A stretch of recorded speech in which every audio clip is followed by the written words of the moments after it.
Alright, well, we're back out here with this Chevy Blazer here, and I put together a bumper or two, front bumper. It's mostly complete. I might want to add to it. It's crusty looking right now and kind of lacking dimension, but maybe it's a winch bumper. I'm not sure. We'll figure it out. And then the rear, a nice tucked tube deal, crusty booger weld tube deal. So that's pretty handy. Increase the ground clearance and approach and departure angles over the stock bumpers. So I did trim, pardon my grubby finger, it's kind of been grinding and welding. I had to trim the front end of that fender off, and as well as the rear right there, so I can fit those bumpers, right? And I will say that on this chassis, I'm running TRX4, whatever they are, the sport shocks, the GTS shocks, and they have, and you all probably know about this, they have stiction issues.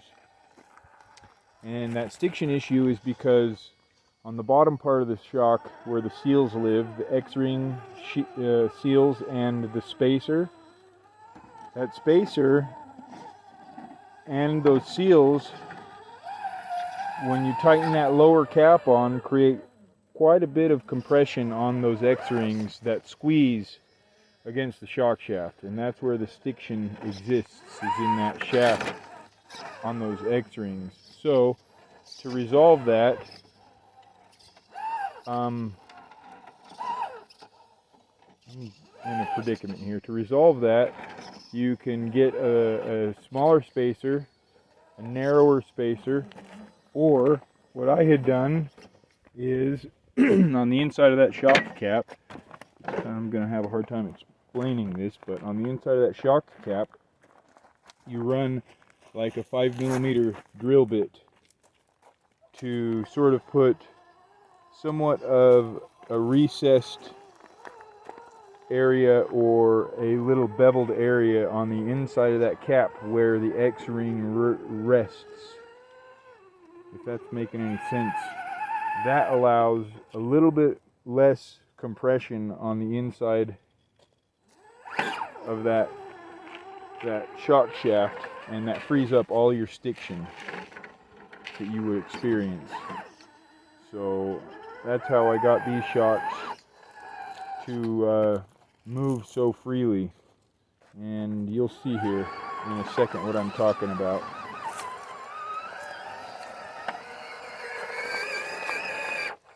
I'm going to go up this hill. You'll see how. Maybe I won't go up this hill.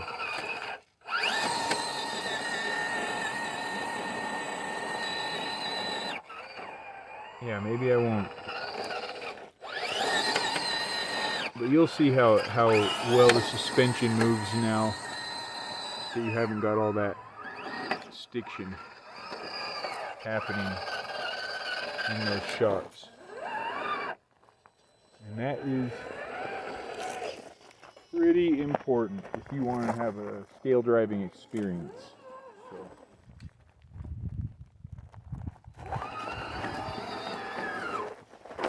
Let's see if we can navigate our way here up this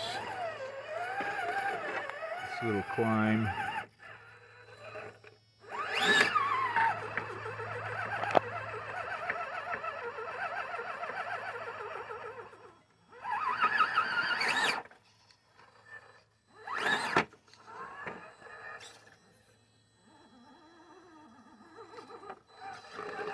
It's doing the heavy Chevy. That sound you're hearing is a little bit of the body rattling on those bumpers because it kind of rests right on them. There it is. Oh, almost lost it.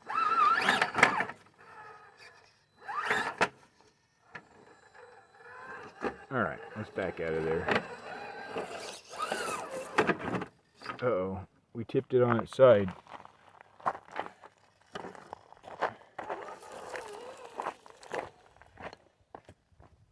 Come over here and see if we can get a shot of this crossover section here. Still a little bit of a bumper hanger here and there, but it's definitely considerably better than it was. Here we're gonna bang pretty hard, I think. Oh, we caught it.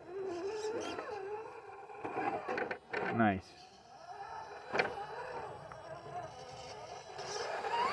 Nice. Very nice.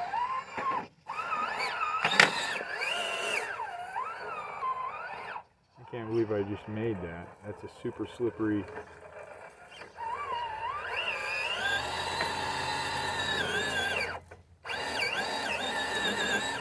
Tricky obstacle. Anyway, let's take a little bit of a look at these bumper profile here. Booger weld bumper profile. Here's the rear.